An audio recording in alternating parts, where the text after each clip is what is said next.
नमस्ते। अहिले विश्वको तस्बिर हेर्दा मेरो आफ्नो अनुमानमा इतिहासमा दोस्रो पटक विश्वमा एउटा भयानक र व्यापक दायराको विभाजन सुरु भएको छ। मैले यो एउटा अर्थमा भनिरहेको छु, विश्वको पहिलो विभाजन सायद कहिल्यै पनि त्यो विभाजन नमेटिने गरी एउटा वर्गको मुद्दामा विश्वको विभाजन भयो।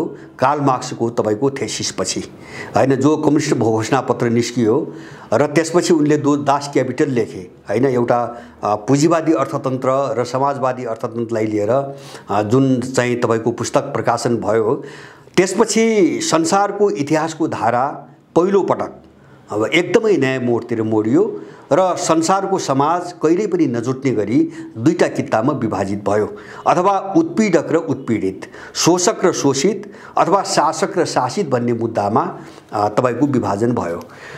अब त्यो एउटा वर्गीय मूल्यको आधारमा भएको विभाजन थियो, जसले संसारको हजारौं वर्षको इतिहासको जो नक्सा हो त्यो नक्सालाई एकदमै बदलिदियो र त्यस्तै खालको विभाजन अहिले सुरु भयो भन्ने चाहिँ मलाई लाग्छ। युक्रेन घटनापछि त्यस्तै खालको विभाजन सुरु भयो। यो विभाजन हिजोको जस्तो सोभियत कालमा जो शीत युद्ध भनेर हामीले सुन्यौं, अब पश्चिमा र चाहिँ तपाईको रुसका बीचको जो तनाव को एउटा कथा हामीले पढ्यौं, अथवा पहिलो विश्वयुद्ध हामीले इतिहास पढ्यौं, दोस्रो विश्वयुद्धका इतिहास पढ्यौं, त्यो भन्दा धेरै भयानक र त्यो भन्दा धेरै चाहिँ विनाशकारी देखिँदैछ यो विश्वको ध्रुवीकरण। मैले दुई तीनटा कारणले यसको दूरगामी महत्त्व देख्छु। पहिलो कुरा त यो कस्तो छ भन्छ भने, जस्तो यो आर्थिक र सैन्य शक्ति अथवा आर्थिक र राजनीतिक शक्तिको निम्ति मात्रै भइरहेको विभाजन होइन। हामी यसमा एकदमै स्पष्ट हुने जरुरी छ। यो किन चाहिँ तपाईको गम्भीर छ भन्ने कुरालाई बुझ्नको निम्ति हामीले यसका केही आयामहरू ख्याल गर्नुपर्छ। अब यो विभाजन अब अवश्यम्भावी छ। मेरो आफ्नो हेराइमा यो विभाजन अब अवश्यम्भावी छ र विश्वले एउटा युगान्तकारी परिवर्तनको दिशामा कदम अगाडि बढाएको छ र मलाई लाग्छ गएको चाहिँ केही सय वर्ष यता जुन युग हामीले हेर्यौं, जुन युग हामीले देख्यौं, यो सदाको निम्ति अन्त्य हुँदैछ र संसारले एउटा नयाँ स्वरूपमा आफ्नो आकार ग्रहण गर्दैछ। अब त्यसका पछाडि केही खास कारणहरू छन्। यसो भन्नुका पछाडि खास केही कारणहरू छन्। पहिलो कारण के हो भन्छ भने, अहिलेको जो विभाजन हो त्यो चाहिँ आर्थिक र राजनीतिक विभाजन मात्रै होइन, यो सामाजिक सांस्कृतिक मूल्य मान्यता र सभ्यतासँग जोडिएको विभाजन हो हैन। अब यसका लक्षणहरू हामीले केही वर्ष अगाडिदेखि हेर्दै आएका छौं। जस्तो चीनको उदय पैसा र उसको शक्तिले मात्र गराएको छैन। उनीहरूले आफ्नो सभ्यता, विशेष गरिकन कन्फ्युसियस र लाओत्सेलाई जोडेर उनले संसारभरि आफूलाई परिचित गराउनको निम्ति जुन शक्ति खर्च गर्दै आएका छन्, त्यसले के देखाउँछ भन्छ भने चिनियाहरूको उदय पूर्वको उदय हो हैन। यो एउटा आर्थिक शक्तिको उदय मात्रै होइन, यो सिङ्गो पूर्वीय सभ्यताको उदय हो र चीनले केही वर्ष अगाडि पूर्वीय सभ्यतासँग सम्बन्धित एसियाका थुप्रै देशहरूको एउटा अन्तर्राष्ट्रिय सम्मेलन पनि गराएको थियो। तपाई हामी सबैलाई थाहा छ, सायद 2-3 वर्ष अगाडि हो। पूर्वीय सभ्यतासँग जोडिएका लगभग एसियाका सबै देशहरूको एउटा अन्तर्राष्ट्रिय सम्मेलन गराएको थियो।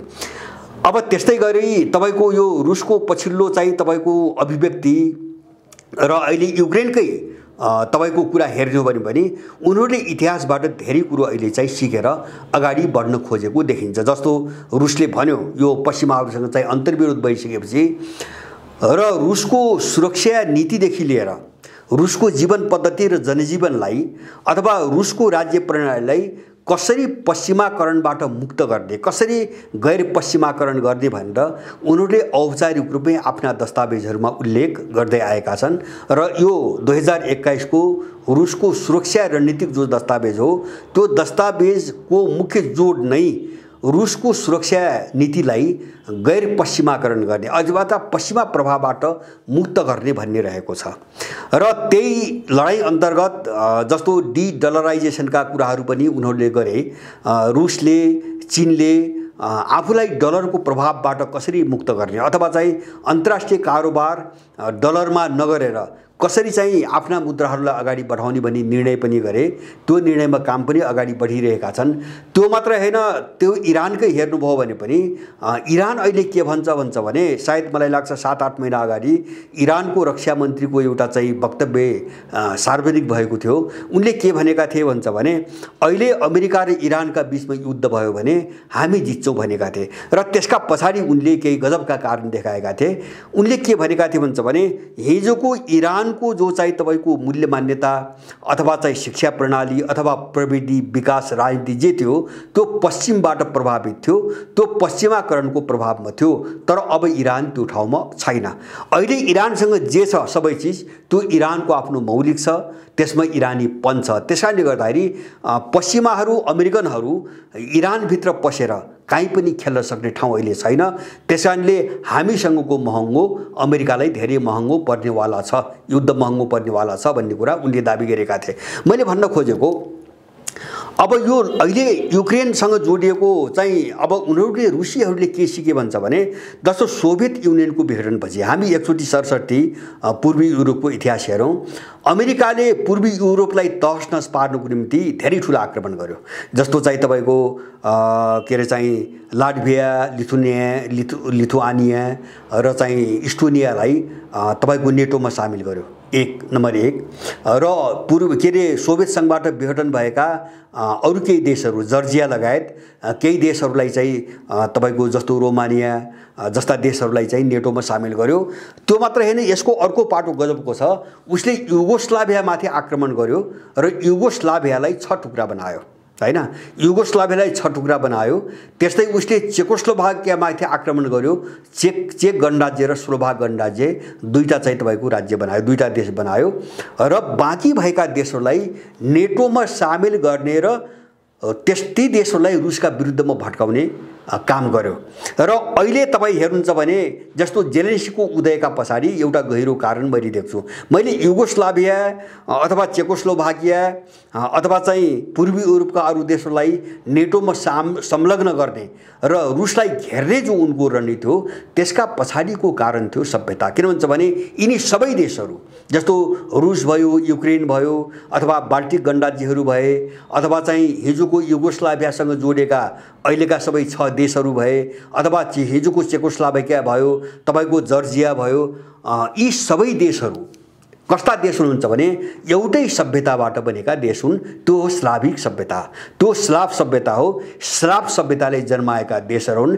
त्यसैले पश्चिमी युरोप र अमेरिकनहरूले त्यो सभ्यतालाई कसरी छिन्नभिन्न पार्ने उनले त्यहाँ निशाना बनाइकन पूर्वी युरोपमा सधैँभरि आफ्नो शक्ति लगाए, आफ्ना आँखा लगाए। त्यो रुसले राम्रोसँग अहिले बुझेको छ, राम्रोसँग रुसले बुझेको छ। जस्तो जेलेन्स्कीको चयन पनि कसरी भएको छ भन्छ भने हुन त यस्ता खालका बहस हुँदै जालान्। जस्तो जेलेन्स्की अमेरिकनहरूको यस्तो नाङ्गो पिठ्ठु यत्रो चाहिँ देशलाई बर्बाद पारेर अथवा चाहिँ तपाईँको त्यत्रो चाहिँ तपाईँको त्यहाँका नागरिकहरूलाई शरणार्थी बनाएर उनी त्यो हठमा किन अडिरहेका छन् भन्छ भने उनी चाहिँ अमेरिकाको एकदमै वफादार मान्छे हुन्। किन उनी यहुदी हुन् हैन। एउटा यहुदी हुनुको कारणले उनको बडो चलाकीपूर्वक चयन गरेर युक्रेन सङ्कट तपाईको निम्त्याइरहेको छ। अमेरिकाले युक्रेन सङ्कट निम्त्याएको पश्चिमाहरूले। त्यसैले यसलाई रुसले बुझेको छ। जस्तो रुस यति निर्मम किन भयो त भन्छ भने उनले कसरी रुस मात्रै होइन एउटा देशको रूपमा रुसलाई कसरी छिन्नभिन्न पार्ने त्यो त रुसीहरूले भोगेकै छन् हैन। जस्तो सोभियत सङ्घको विघटनपछि पनि उनले रुसलाई छोडेनन्। उनले युक्रेन के अरे चाहिँ चेचेन नाममा 2 पटक युद्ध गराए। रुसबाट अलग्याउनुको निम्ति चेचेन चाहिँ राज्यमा चाहिँ तपाईको 2 पटक चाहिँ तपाईको भयानक युद्धहरू गराए। उनले चाहिँ 2008 मा जर्जियालाई उक्साएर रुसमाथि आक्रमण गर्न लगाए। यस्ता कामहरू त उनले गर्दै आएका थिए नै। त्यो मात्र होइन, एउटा स्लाभिक सभ्यताभित्र अन्तर्विरोध पैदा गर्ने र त्यहाँभित्र फुट ल्याउने र बिस्तारै आफ्नो सभ्यताको प्रभाव जमाउने र त्यो स्लाभिक सभ्यताको जो चाहिँ वर्चस्व हो पूर्वी युरोपमा, रुस लगायतको पूर्वी युरोपमा त्यसलाई समाप्त पार्ने एउटा डिजाइन अन्तर्गत उनीहरूले काम गर्दै आएका छन् भन्ने कुरा रुसले राम्रोसँग बुझेको छ। त्यसकारणले युक्रेन युद्धमा रुस एकदमै निर्मम छ, एकदमै निर्मम छ। त्यसकारणले मैले भने विश्वको अहिलेको जो ध्रुवीकरण, जो लडाईँ अगाडि बढ्यो, यसका पछाडिको एउटा कारण मूल्य मान्यता, संस्कृति र सभ्यतासँग जोडिएको छ। त्यसकारणले यो सामान्य ढङ्गले साम्य हुने सम्भावना मैले चाहिँ देख्दिनँ, नम्बर 1। नम्बर 2, अब यो विश्वको यो विभाजन किन अपरिहार्य छ भन्छ भने अब अहिले चीन, रुस र उनीहरूको सेरोफेरोमा रहेका जति पनि देशहरू छन् त्यो पश्चिमा जो विकासप्रति पूर्ण रूपमा अब निर्भर छैनन्। धेरै चिजहरू समानान्तर रूपमा उनीहरूले विकास गरिसकेका छन्। जस्तो उनीहरूको अब समानान्तर अर्थतन्त्र छ हैन, जो पश्चिमले तपाईको नाकाबन्दी लगाउने बित्तिकै सबै ढली जानुपर्ने स्थितिमा छैन। जो रुस हामीले देखिरहेका छौँ, यत्रो युरोप र अमेरिका सबैले नाकाबन्दी लगायो तर उसलाई केही पनि खलेको छैन, ऊ अगाडि बढिरहेको छ। आर्थिक रूपमा उनीहरू चाहिँ आत्मनिर्भर भएका छन्, राजनीतिक रूपमा उनीहरू एउटा ठुलो शक्तिको रूपमा स्थापित भएका छन्। अब चाहिँ अमेरिका र पश्चिमी युरोपले चाहेर मात्रै अन्तर्राष्ट्रिय राजनीतिमा केही गर्न सक्ने अवस्था छैन। त्यति मात्र होइन, प्राविधिक रूपमा पनि उनीहरू सक्षम भएका छन्। जस्तो तपाईको मिसाइल प्रविधि भयो, अन्तरिक्ष प्रविधि भयो, त्यति मात्रै होइन, जस्तो तपाईको बजारमा पनि उनीहरूको जस्तो आफ्नो फाइनेन्सियल, आफ्नो वित्तीय तपाईको प्रणालीको विकास भएको छ। जस्तो अहिले रुसलाई चाहिँ रुसका केही बैंकहरू र केही कारोबारीहरूलाई स्विफ्ट भन्ने जो युरोपियन संस्था हो, अब त्यहाँबाट अलग्याएपछि पनि रुसको तपाईको कारोबार रुकेन। किन भन्छ भने उनीहरूले आफ्ना समानान्तर एउटा नेटवर्किङहरूको पनि विकास गरेका छन्, प्रविधिको पनि विकास गरेका छन्। त्यसकारणले गर्दाखेरि पश्चिमसँग साह्रै काउरिएर अथवा खुम्चिएर बस्नुपर्ने हालतमा उनीहरू छैनन्। दोस्रो कुरा, अब तेस्रो चाहिँ यो विभाजन किन अपरिहार्य छ र अपरिहार्य मात्र होइन, यो विभाजनमा अब रुस र चीनको विजय सुनिश्चित मैले किन देख्छु भन्छ भने पश्चिमा ब्लक जो थियो त्यो चाहिँ अब विभाजित भइसकेको छ। त्यो फेरि हिजोको जस्तो एक ठाउँमा आउने कुनै पनि सम्भावना मैले देख्दिनँ। मैले किन देख्दिनँ त्यो सम्भावना भन्छ भने जस्तो अहिले जर्मनी र तपाईको फ्रान्सको पोजिसन एकदमै विपरीत छ, अमेरिकाको भन्दा एकदमै विपरीत छ। युले त अस्ति भर्खरै मात्र भन्यो कि हामीले रुसका विरुद्ध जति गर्नुपर्ने हो अधिकतम रूपमा त्यो गर्यौँ, योभन्दा अगाडि हामी बढ्न सक्दैनौँ भनेर युरोपियन युनियनले घोषणा गरि नै सक्यो। अब अमेरिकाले अरूलाई तानेर रुससँग कसरी युद्धमा भिडाउने भन्ने कोसिस गरिरहेको छ, तर ऊ असफल भइरहेको छ र असफल हुन्छ भन्ने मलाई लाग्छ। अब युरोपियनहरू पुरै सचेत छन्। अब यो युरोपियनहरू र तपाईको अमेरिकनहरूको बिचमा फाटो किन आयो हैन? अब फाटो किन आयो त भन्छ भने यो जो गठबन्धन हो हैन, युरो अमेरिकन जो गठबन्धन हो त्यसका पछाडि कुनै मूल्य थिएन। हामीले यो कुरा बुझ्नुपर्छ, कुनै मूल्य थिएन। त्यो चाहिँ लुट्टको निम्ति एक अर्कालाई उपयोग गर्ने रणनीतिमा आधारित रहेर चाहिँ बनाइएको गठबन्धन थियो। अब चरित्र इतिहास हेर्नुभयो भने उनीहरू सधैँभरिका शत्रु देशहरू छन् एक आपसमा। जस्तो पश्चिमा गठबन्धनभित्र अहिले नेटो गठबन्धनभित्र जन्मजात शत्रुको रूपमा रहेका देशहरू छन्। जस्तो जर्मनी र फ्रान्सको तपाईको बेलायतसँग अमेरिकासँग कहिले पनि राम्रो सम्बन्ध भएन। योभन्दा अगाडिका दुईटै विश्वयुद्धहरू जर्मनीका विरुद्धमै केन्द्रित थिए। सबभन्दा ठुलो नोक्सानी बेहोरेको देश जर्मनी हो, फ्रान्सले पनि त्यस्तै नोक्सानी बेहोर्यो। फ्रान्स र चाहिँ तपाईको बेलायतको कहिले पनि मित्रता भएन, सधैँभरि शत्रुताको चाहिँ अवस्था रह्यो। अब तर यिनीहरू मिले। हिजो किन मिले त भन्दाखेरि एउटा कम्युनिजमको डर हैन, अक्टोबर क्रान्तिपछि रुसमा अक्टोबर क्रान्ति भएपछि जुन कम्युनिजमको एउटा डर भयो, सुरक्षाको कोणबाट उनीहरू मिले। दोस्रो चाहिँ तपाईको एकले अर्कालाई उपयोग गरेर संसार लुट्ने तपाईको उद्देश्यबाट चाहिँ उनीहरू एकजुट भए। त्यसकारणले मैले भन्न खोजेको त्यो गठबन्धन को चाहिँ जो जग हो त्यो जगभित्र कुनै सिद्धान्त थिएन, कुनै नीति थिएन, कुनै मूल्यले काम गरेको छैन। त्यसकारणले जब अहिले अन्तर्विरोध बढ्यो, विश्वव्यापी रूपमा अन्तर्विरोध विस्तार हुन थाल्यो, त्यसपछि त्यो गठबन्धनभित्र पनि एउटा ठुलो अन्तर्विरोध पैदा हुन थाल्यो र यो अन्तर्विरोधले अब उनीहरू हिजोको अवस्थामा फर्कने र फेरि रुसमाथि वर्चस्व कायम गर्ने, अथवा रुस भन्नुको अर्थ मैले त्यसको वरिपरि मैले चीन पनि देख्छु, अथवा इरान पनि देख्छु, भेनेजुएला पनि देख्छु, उत्तर कोरिया पनि देख्छु। त्यो मात्र होइन, अहिले चाहिँ तपाईको युक्रेनको सङ्कटपछिको तस्बिर हेर्नुभयो भने जुन देशहरू अहिले पश्चिमाहरूको साथमा छन् भन्ने हामीले मान्दै आएका थियौँ, तीमध्ये धेरैजसोले ती नेटोमा हुन् वा बाहिर धेरैजसोले रुसमाथि पश्चिमाहरूले लगाएको जो आर्थिक प्रतिबन्ध हो त्यसलाई मान्न अस्वीकार गरिसकेका छन् खुला रूपमा। जस्तो मेक्सिको एउटा उदाहरण हो, इन्डिया दोस्रो उदाहरण हो, ब्राजिल तेस्रो उदाहरण हो। यस्ता धेरै देशहरू छन् जसले पश्चिमाहरूको नाकाबन्दी स्वीकार गरेनन् अथवा रुससँग चाहिँ शत्रुता बढाउने दिशामा अगाडि जान चाहिँ तपाईको मन्जुर गरेनन्। अब एउटा ठूलो विघटन पश्चिमा ब्लकमा आइरहेको छ, अगाडि आइरहेको छ र अब यसले चाहिँ तपाईको एउटा ठूलो विभाजनलाई एउटा गन्तव्यसम्म पुर्याउने मैले चाहिँ सुनिश्चित देख्छु। र अर्को एउटा कारण जस्तो यो विश्व विभाजन अब व्यापक दायरामा अगाडि बढ्छ भने तेस्रो कारण मैले के देख्छु भन्छ भने विश्वमा युक्रेन संकटपछि जो एउटा चाहिँ सन्तुलन शक्ति समीकरण र जो सन्तुलन हो त्यसमा भारी उथलपुथल आइसकेको छ हैन। आउने मात्रै होइन, त्यो आइ नै सकेको छ। त्यो कति चरको त्यो उथलपुथल कति व्यापक भयो त भन्छ भने यसको एउटा साह्रै राम्रो उदाहरण साउदी अरब र युएई संयुक्त अरब इमिरेट हुन्, जो सधैँभरि अमेरिकन पिठ्युको रूपमा चिनिए। तपाईँ हामीले चिन्दाखेरि जहिले पनि अमेरिकाले प्रयोग गर्दै आएका र अमेरिकाको निम्ति जे पनि गर्ने देशको रूपमा हामीले चिन्यौँ। तर त्यो दुईटा देशले यो युक्रेन सङ्कटपछि तेलको उत्पादन वृद्धि गर्नको निम्ति अमेरिकी राष्ट्रपतिले गरेको फोनलाई रिसिभ पनि गरेनन् हैन, फोनै उठाएनन् उनीहरूले, कुरै गर्न चाहेनन्। त्यति मात्र हैन, उनीहरूले फोन पनि फर्काएनन्। बरु यसको विपरीत के भयो भन्छ भने संयुक्त अरब इमिरेटले चीनसँग के अरे साउदी अरेबियाले चीनसँग चाहिँ 10 अरब डलर भन्दा बढीको तेलको सौदाबाजी गर्यो। अहिले भर्खरै तेलको सौदाबाजीको गर्यो। माने अब खाडीका जो तेलका स्रोतका देशहरू थिए मुख्य गरिकन, जस्तो अहिलेको शक्ति भनेको एउटा त तपाईको जस्तो मिसाइल हो, फौजी रूपमा हेर्नु भने अहिलेको शक्ति, अहिले दुनियाँको शक्ति भनेको एउटा मिसाइल हो, दोस्रो चाहिँ तपाईको इन्धन हो। अब यो हतियार चाहिँ तपाईको हतियारको शक्तिमा अब पश्चिमाहरू र अथवा चाहिँ त्यसको विरोधी जो किता छ रुसले, उनीहरू कुन पोजिसनमा छन् भन्ने कुरा युक्रेन सङ्कटले छर्लङ्ग पारिसकेको छ। र बाँकी रह्यो इन्धन। अब अर्थतन्त्रको मेरुदण्ड हो इन्धन।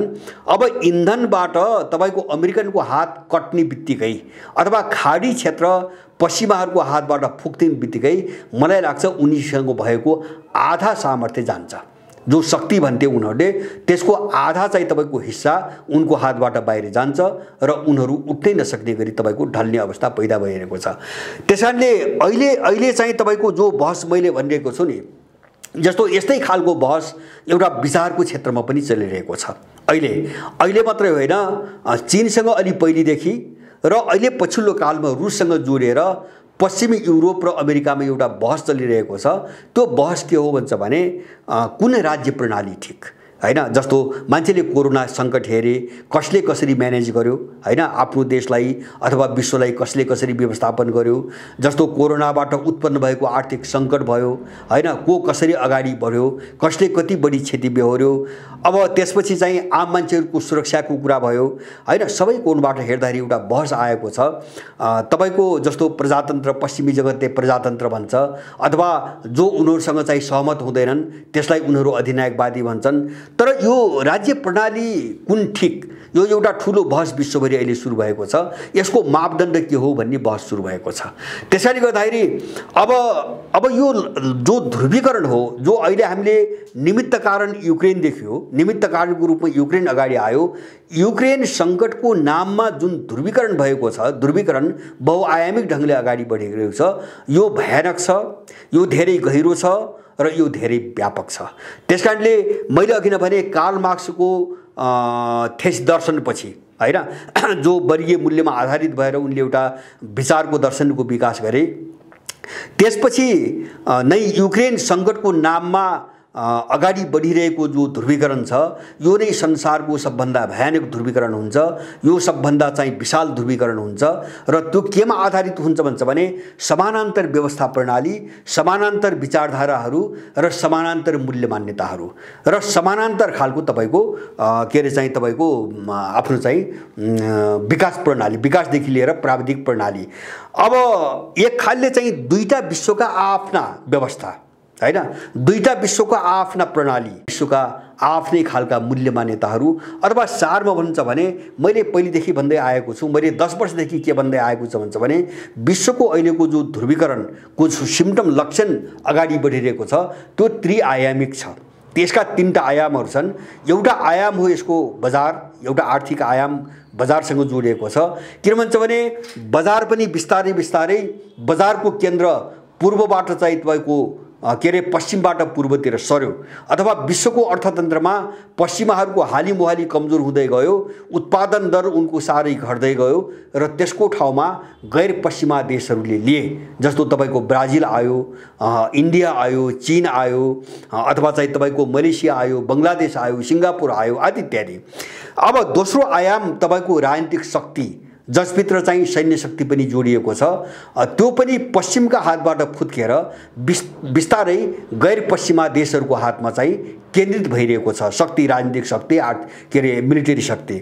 जस्तो युक्रेन त्यसको एउटा उदाहरण हो। अहिले युक्रेन उदाहरण हो र अब त्यो पश्चिम जगत कतिसम्म कमजोर भइसकेको छ भन्ने कुरा हिजो मात्रै इरानले इराकको इर्बिलमा रहेको जो अमेरिकन सैन्य क्याम्प छ त्यसमाथि 12वटा मिसाइल जब इरानले दाग्यो र त्यसको जवाब यतिका घण्टा बितिसक्दा पनि अमेरिकाले त्यसको जवाब अथवा प्रतिक्रिया पनि दिन सकिरहेको छैन।